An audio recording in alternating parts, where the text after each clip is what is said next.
তো হেয়াৰো a new day and a new vlog আজি একদম পুৱাই উঠি এই ম্যাঙ্গো জুস খাইছো একদম মানে হোমমেড ম্যাঙ্গো জুস আৰু মানে গৰমত এই মানে বাহিৰা একদম ঠাণ্ডা কিবা কিবি খোৱাতকে মানে ঘৰত 1 কেজি মানে 50 টকা দি এনেকে আম লৈ আহক আনি মিক্সিত মাৰি দিয়ক মাৰি এনেকে মাৰি দিয়ক একদম পিওর আম তো মানে এই খাই আজি এটা ভাবিছো এটা উলাই যাম মানে যাম আৰু গম পাব ক'ত যাম কিন্তু প্ৰথমতে অপূৰ্বক লগ কৰি লওঁ তাৰ লগত এটা কথা আছে ইম্পৰ্টেন্ট কথাটো ক'ব আছে তাক লগ কৰি লওঁ তাৰ পিছত কথাটো কৈ আছো মই তো অপূৰ্বক লগ পালো মানে এটা ইম্পৰ্টেন্ট কথা বুলি কৈছে যে এই ইম্পৰ্টেন্ট কথাটো কি জানে যোৱা ভিডিঅ'ত যে মই যে এটা নাইট লাইফৰ ভিডিঅ' বনাইছিলো মানে গোটেই ৰাতিটো দেখাইছিলো গোটেই গুৱাহাটীত সেই ভিডিঅ'টোত মানে কমেন্ট দুটা আহিছিল এই দুটা কমেন্ট দেখিছে আপোনালোকে এই দুটা কমেন্টত মানে গম পাইছে যে মই মানে সেই সঁচা কথাটো ৰিভিল কৰি আছো আমাৰ প্লেনটো কেনেকুৱা আছিল দে অপূৰ্ব আছে মোৰ লগত মানে কিমান দিন হ'ল আমাৰ প্লেনটো কৰা ফাৰ্স্ট মানে মই জুজুলত প্লেন কৰিছিলো ইয়াৰ মানে মাহিল লৰা ন মাহিল লৰা জুজুলত মই যাম বুলি ভাবিছিলো এই প্লেন কৰিছিল একেলগে যাম আৰু যাওঁতে তেতিয়া মানে কি হ'ল নিজৰ গাড়ীও নাই কোনো নাযায় সেইকাৰণে যোৱা কেনচেল হৈ গ'ল এনেকৈ যোৱা নহ'লে আৰু তোমাক লগ ধৰিলো ই মোক লগ ধৰিছিল কিন্তু মোৰ মানে কি যিহেতু মই পাহাৰত থাকো ন তো স্কুটিখন ৰাতি ওলোৱা দিগদাৰ হয় অলপ আৰু সোমোৱাটো দিগদাৰ যিহেতু মানে আছে কিছুমান কথা তো সেইবোৰ কাৰণৰ কাৰণে ই মোক লগ ধৰোঁতে মই যাব নোৱাৰিলো তো সি উপায় নাপায় পিংকুৰ লগত গ'ল তো পিংকুৰ লগত গৈ ধুনীয়াকৈ ভিডিঅ'টো বনাই আহিলে ভাল লাগিছে লাখত ভিউজ আহিছে ভাল লাগিছে যিহেতু একেলগে আমি ভিডিঅ' বনাওঁ একে লগৰ হয় তাৰপিছত মই যেহেতু মই প্লেনিংটো কৰিছিলোঁ ই প্লেনিং কৰিছিল তাৰপিছত মোক ক'লে তাৰপিছত সেই হিচাপত মই যাম বুলি ভাবিছিলোঁ তো যোৱা নহ'ল তো সেই চান্সত গৈ মানে চান্স পাই মই হেৰিত লগ ধৰিলোঁ পিংকুক লগ ধৰিলোঁ যিহেতু সি ফ্ৰীয়ে থাকে ৰাতিৰ সময় নিশাচৰ প্ৰাণী তাক লগ ধৰিলোঁ তাক সেই এনেকৈ ভিডিঅ'টো বনাওঁতে মানে এই কমেণ্টটো আহিল প্লেনিংটো আমাৰ এনেকৈ আছিল বস্তুটো কিন্তু মানুহে ভাবিছে যে ইয়াক চাই ইটো বাৰু ভিডিঅ'ত কৈ দিছে যে ই ডিম্পুবোৰক কপি কৰা নাই ই ধুনীয়াকৈ বাৰু ভিডিঅ' বনাইছে ভাল ভিডিঅ' বনাইছে ইয়াৰ পিছত যে মই বনালোঁ সেইটোৰ ওপৰতে মেইন কণ্ট্ৰভাৰ্চিটো হ'ল যে কমেণ্ট দুটা যে আহিছে সেইটো কৰে সেই কমেণ্টটোৰ কাৰণে মানে এই বস্তুটো মই মানে ডিছক্লেৰিফিকেশ্যন মানে কৰি আছোঁ যে এইটো জাষ্ট কপি নহয় প্লেনিংটো আমাৰ দুইটাৰ একেলগে আছিল আগৰ প্লেনিং আছিল খালি পিছ হ'ল ই আগত গ'ল মই পিছত গ'লোঁ কথাটো তেনেকুৱা মানে মেইন কথাটো সেইটো মানে অপূৰ্বৰ লাখত ভিউজ আহিব বুলি মোৰ আহিব লাগিবলৈ সেইটো কোনো সেই নাই ন মোৰ আহিব পাৰে মোৰ 500 নাপায় 300 ভিউজ আহিব পাৰে তেনেকুৱা কথাটো আৰু সেইবিলাক একো নাই আমি যিহেতু আগৰ পৰাই ভিডিঅ' বনাই আহি আছোঁ ন তো মানে অলপ আনফৰ্চুনেটলি পিছ হৈছে কিন্তু সেইটো কপি কৰা বুলি নকয় কথাটো সেইটো এতিয়া এটা বস্তু দেখাইছোঁ মই এইখন অপূৰ্বৰ নতুন স্কুটি দেই আজিলৈকে পাৰ্টি দিয়া নাই পাৰ্টি খুজি মাজে ধুনীয়াকৈ নতুন স্কুটি আছে পাৰ্টি পাওঁ নে নাপাওঁ বা সিয়ে গম পাব আৰু কিন্তু আজি সদস্যকেইটা আমাৰ এয়া অপূৰ্ব উৎপল আৰু পিকু আৰু মানে দুজন আহি আছে মানে হৰজ্যোতি আৰু পিংকু কিন্তু আহিয়ে পোৱা নাই এতিয়ালৈকে মাৰ খাবা নহয় পাকটো ভালকে পাবা কিন্তু ই বাচি যাব আহিছা চশমা মেন যোনদিনা পাকটো পাবা নহয় ইয়াৰ লগত খেচৰাই হৈ গৈছে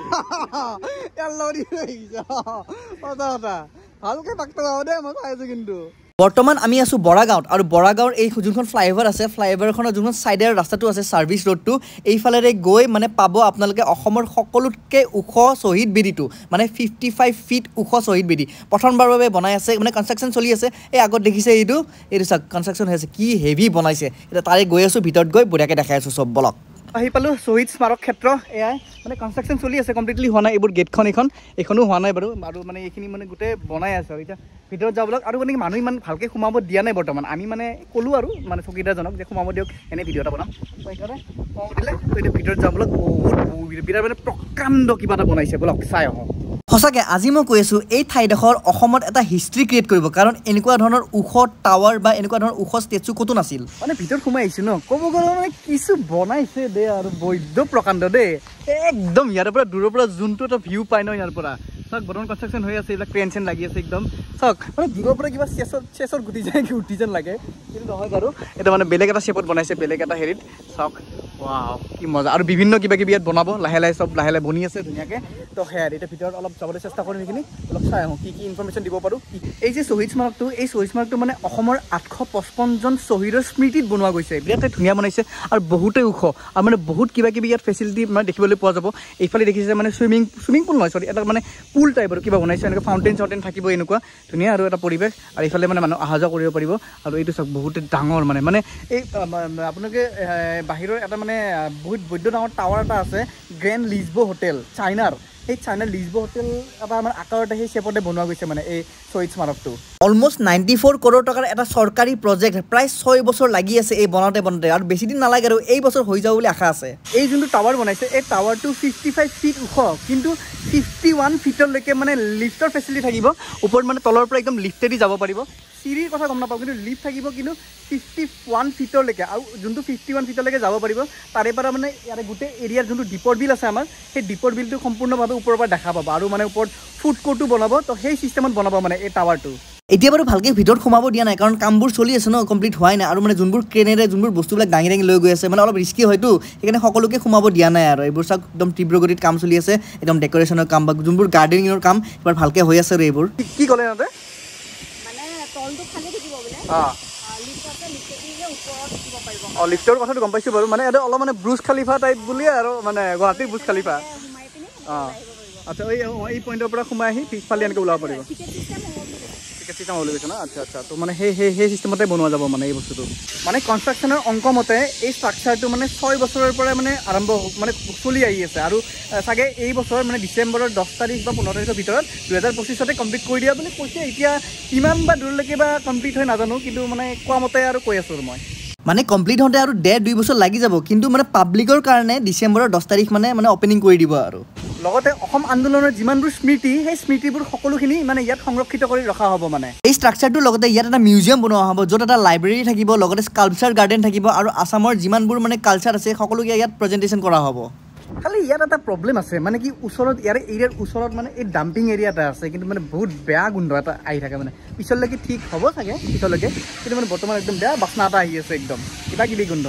মই এটা কথা ভাবি আছোঁ যে লিফ্টেৰে ওপৰত গৈ একদম টপ ফ্ল'ৰত যোনটো ভিউ পাম মানে ব্ৰুজ খালিফাৰ ফিল আহি যাব লগতে বাহিৰৰ এৰিয়াখিনিতো বহুত কিছু কিবা কিবি হ'ব মানে ধৰি লওক মানে চাইক্লিং ট্ৰেক হ'ব তাৰপিছত মানে ৱাটাৰ স্পৰ্টছৰ মানে ফেচিলিটিখিনি থাকিব আৰু লগতে মানে মেডিটেশ্যন হলো থাকিব এইবোৰ চাগে সেই তাৰে মেডিটেশ্যন হ'লে চাগে এনেকুৱা তো তেনেকৈ বনাই আছে আৰু এইফালে চাগে ৱাটাৰ স্পৰ্টছখিনি এইখিনিত এৰিয়াতে হ'ব আৰু এইফালেও কিবা কিবি বনাই আছে এনেকৈ পৰিৱেশ ভাল লাগিছে বাৰু কিন্তু কমপ্লিট হওঁতে টাইম লাগিব কিন্তু মানে অপেনিংটো মই যোনটো কৈছোঁ অপেনিংটো 10 ডিচেম্বৰ বা 15 ডিচেম্বৰৰ ভিতৰতে হৈ যাব ধুনীয়াকৈ আৰু তাৰে মানে বেলেগ এটা চাইডত আহিছোঁ ইয়াতে মানে এইটো এটা বেলেগ কিবা এটা বস্তু বনাইছে এইফালে এবাৰ গৈ চাব মানে চিৰিডি ইফালে যাব নোৱাৰি বাৰু বৰ্তমান কিন্তু এইফালে যাব পাৰি এইফালে চাই আহোঁ বোলক কি আছে ইয়াত ওপৰত আহি ইয়াত এটা ধুনীয়া মানে স্পেচ আছে বহা বা আড্ডা দিয়া কিন্তু মানে ৰ'দটোৰ কাৰণে বহুত দিগদাৰ হৈ আছে আৰু মানে টাইলছৰ গৰমটো গম পাই কিমান গৰম তো ইয়াতে এটা বহা স্পেচ আছে ধুনীয়াকৈ বহিব পাৰে ঠাণ্ডা দিনত ভাল হ'ব ধুনীয়া বতাহ চতাহ মাৰিব একদম ঠাণ্ডা কুল হৈ থাকিব কিন্তু মানে গৰমত মই য'ত বৰ্তমান যে আহিছোঁ বৰ্তমান কিন্তু একদম অৱস্থা বেয়া পৰিৱেশটো ভাল বাৰু ধুনীয়া একদম বতাহ থাকে এইফালে বিলখন আছে মজা লাগিছে কিন্তু ইয়াৰে ওপৰৰ পৰা মই এণ্ট্ৰিটো দেখাইছোঁ আপোনালোকক চাওক সেইটো মেইন ৰাস্তা যোনফালে আমি আহিছিলোঁ এইফালে মেইন গেটেদি এনেকৈ সোমাই আহি ভিতৰত সোমাই এইফালে মানে এই টাৱাৰটোৰে যাব পাৰি আৰু তালৈকে তাৰপিছত এনেকৈ আহি এইখিনি মানে এই পইণ্টটো এখন ৰেষ্টুৰেণ্ট হ'ব ইয়াত বাৰু বিন্দাছ বহি আদা চাদা দিব পাৰিব কিন্তু এই পাৰ্টটো দেখিছে যে তলৰ পাৰ্টটো এইখিনিতহে মানে ৰেষ্টুৰেণ্টখন হ'ব ওপৰত বাৰু এইখিনি আছিল ইমান এটা মানে দেখাবলগীয়া নাই পিছত হ'লে ভাল লাগিব তলত যাম বোলক এইকেইটাই গৰমত মৰি গৈছে মোৰ কাৰণে ৰখি আছে মই এইফালে ঘূৰি আছোঁ অকলে আৰু এইবোৰ যে ৰাস্তা বনাইছে যে এইবোৰ মানে কি খোজকাঢ়াৰ লগতে মানুহ অহা যোৱাৰ লগতে মানে চাইক্লিং ট্ৰেকো হ'ব ইয়াত চাইক্লিং কৰিব পাৰিব চাগে সেনেকুৱা ফেচিলিটি বনাব সেইটো মানে ইনফৰমেশ্যন পাইছোঁ আপোনালোকক জনাই দিলোঁ আৰু এইটোতো কৈছোঁ মই এইটো মানে মেডিটেশ্যন হল টাইপ বনাব আৰু ভিতৰত সেইটো কমপ্লিট হ'লে আহিম 10 তাৰিখে ডিচেম্বৰ ঠাণ্ডা পৰিব ন তেতিয়া বেছি ভাল লাগিব এতিয়া গৰমত একদম অৱস্থা নাইকিয়া হৈছে এতিয়া ইয়াৰে পৰা ওলাই দিওঁ মানে কি কথা এটা আছে নাই যে মানে কিবা নতুন বস্তু থাকিলে মই খুচুৰি ফুৰোঁ তো সেই বস্তু আজি এইটো খুচুৰি ফুৰিছিলোঁ তো পালোঁ ওলালোঁ চালোঁ ভাল লাগিল আকৌ নতুন যেতিয়া ষ্টাৰ্টিং দিব পাব্লিকৰ কাৰণে তেতিয়া আকৌ আহিম আকৌ ভাল লাগিব আকৌ চাম তো সেয়াই আৰু এতিয়া স্পেচিয়েলি ল'ৰাকেইটাক দেই মই তোমালোকক এটা কথা সুধোঁ মই আজি যে এই টি চাৰ্টটো দেখিছা যে তোমালোকে হা এই টি চাৰ্টটো দেখিছা যে এই টি চাৰ্টটো কিমান দাম আন্দাজ কৰাচোন এজনকে কোৱা অপূৰ্বই কোৱা এই টি চাৰ্টটো কিমান দাম মোৰ এই টি চাৰ্টটো আপোনালোকে চাই লওক এইটো ক'ৰ পৰা কিনিছে এনেকুৱা বাৰু এইটো মই ক'ব নোৱাৰোঁ গুৱাহাটীৰ পৰা কিনিছোঁ 50 টকা অ'কে তুমি 200 বা 300 ভিতৰত 200-300 ভিতৰত 399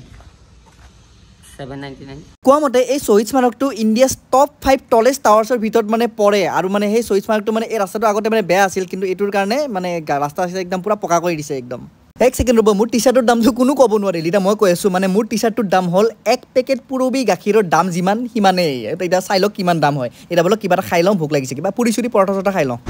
তো পুৰি চুৰি খালোঁ বঢ়িয়াকৈ পেট ফুল এতিয়া ভাবিছোঁ ক'ত যাওঁ মানে ফুৰা জেগা বহুত আছে কিন্তু মানে আমাৰ কাৰণে নাই আমি মানে ঘূৰি মানে গোটেই ক্লিয়াৰ কৰি থৈছোঁ এতিয়া ভাবিছোঁ ক'ত যাওঁ ক'ত যাবা চশমা পিন্ধি আছে মোৰ চশমা পিন্ধি গম পাইছোঁ লেবেল নিদিবা ক'ত যাবা হা ক'ত যাবা ৰাস্তা ওলাই আহিছে ৰাস্তা যোনফালে যায় আপোনালোকে নিজে কওকচোন অহা ৰবিবাৰে আমি যাম গুৱাহাটীৰ ভিতৰত এনেকুৱা ক'ত ঠাই আছে য'ত আবা মানে ভাল আৰু নিজান ধুনীয়া নিজান পৰিৱেশ একদম বহুত দুখত আছে ঠাণ্ডা পৰিৱেশ ঠাণ্ডাটো যাব নোৱাৰিলা চশমা মেইন চশমা মেইন য়েছ এতিয়া মানে ভাবিছোঁ যে আমিনগাঁৱত মানে গুৱাহাটী গ্ৰীণছ বুলি এটা মানে গল্ফ কোৰ্চ আছে বেছি দূৰ নহয় ইয়াৰ পৰা 10 কিলোমিটাৰমান হ'ব তো সেই গল্ফ কোৰ্চত যাম বুলি ভাবিছোঁ চাওঁ মানে কি কৰা যায় কিবা কৰি আছা পিছফালে কিন্তু সেইবিলাক উৎপাত কৰিব লাগিব ন মই সময়ত দিম পাক্ত তোমালোকক যাওঁ বোলক এনেও বেয়া লেতেৰা গৰম পৰিছে 35 ডিগ্ৰী চেলচিয়াছ এই গৰম চৰম বাদ দিয়ক গৰমক বেছি পাত্তা দিলে আমাক বেছি জ্বলাব সেইকাৰণে এইবিলাক বাদ দিয়ক এতিয়া আমি গৈ আছোঁ আমিনগাঁৱত থকা গুৱাহাটী গ্ৰীণছ গল্ফ পাৰ্কত মানে গল্ফ পাৰ্কত সোমাব পাৰিম নে নাজানো কিন্তু মানে পৰিৱেশটো বিৰাট ধুনীয়া আৰু মানে ব্ৰহ্মপুত্ৰৰ পাৰতে একদম ঠাণ্ডা ঠাণ্ডা পৰিৱেশ কুল পৰিৱেশ গছ গছনিৰে ভৰা একদম মজা আৰু আহি পালোঁ এইটো কিবা ৰেষ্টুৰেণ্ট নে ৰিজৰ্ট নে ভিউ পইণ্ট নে কি একো নাজানো জাষ্ট আহিছোঁ চাওঁ আৰু ভিতৰত গৈহে গম পাম কি হয় এইটো হয় দিয়ক গল্ফ খেলা গ্ৰাউণ্ডত এলাও নাই যে একদম যাব নোৱাৰি অকল গল্ফাৰ্ছৰ কাৰণে এলাও আছে মইতো গল্ফাৰ নহয়ে মই হ'লো ক্ৰিকেটাৰ কি বঢ়িয়া বতাহ আহি আছে একদম ব্ৰহ্মপুত্ৰৰ পাৰ ন একদম ধুনীয়া বতাহ আহে আৰু কি খানাটো ইয়াতে দিবা নেকি তোমাক সুধিছোঁ মই কি মোৰ কি খানা হা কিবা এই স্কুটিৰ পাৰ্টি কিবা পাৰ্টি এইবিলাক একদম 12 তাৰিখে হ'ব তো এইটো ৰেষ্টুৰেণ্ট ধুনীয়া আছে আৰু খাব চাব পাৰে কিন্তু আমি নাখাওঁ আমি ভিউ পইণ্ট চাব আহিছোঁ ক'ত ঘূৰি আছনো বাৰতে কি কয় কি ভাষা কয় এইটো কি কৰিব ওলাই তোমাৰ ৱাও কি ভিউ চাওক সন্মুখত মহাবাহু ৱাও বম ভিউ তোমাক মিলি গৈছে আইকন মিলি গৈছে চাওক কি ব্ৰহ্মপুত্ৰৰ পাৰ কি ধুনীয়া সেইখন শৰাইঘাট ৱাও ভাল লাগিছে ধুনীয়া বতাহ বলি আছে একদম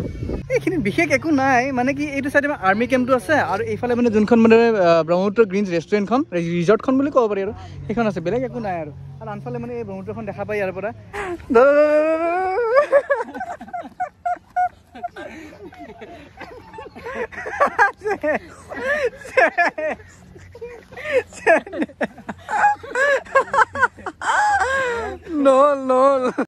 এইকেইটাৰ লগত থাকিলে কিন্তু মানে ফটুৱাই হৈ যাওঁ আৰু এতিয়া বৰ্তমান শৰাইঘাটৰ ওপৰত আছোঁ গৈ আছোঁ মানে এতিয়া কিবা এটা খাব লাগিল মানে ভোক লাগিছে ন দুপৰীয়া হ'ল তো ক'ত খাওঁ ভাবিছোঁ ৰ'ব এই বলক হেৰিত যাওঁ এই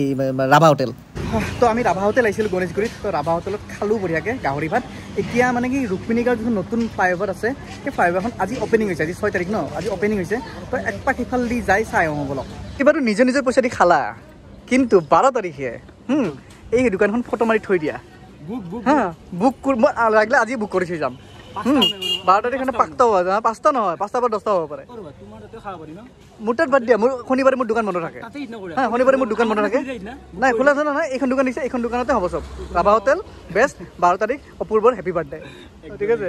বৰ্তমান মই ছুপাৰ মাৰ্কেটৰ ফ্লাইঅভাৰত আছোঁ এইখনৰ নাম দিছে ভগদত্ত ফ্লাইঅভাৰ 1 আৰু যোনখন নতুনকৈ বনাইছে ৰুক্মিণীগাঁৱত সেইখন মানে ভগদত্ত ফ্লাইঅভাৰ 2 বুলি নাম দিয়া গৈছে এতিয়া উঠিবলৈ গৈ আছোঁ একদম পুৰা অপেনিং হৈছে নে নাই বা এতিয়ালৈকে তাকে চাই আছোঁ ৰ'ব ধুনীয়াৰ ভিৰ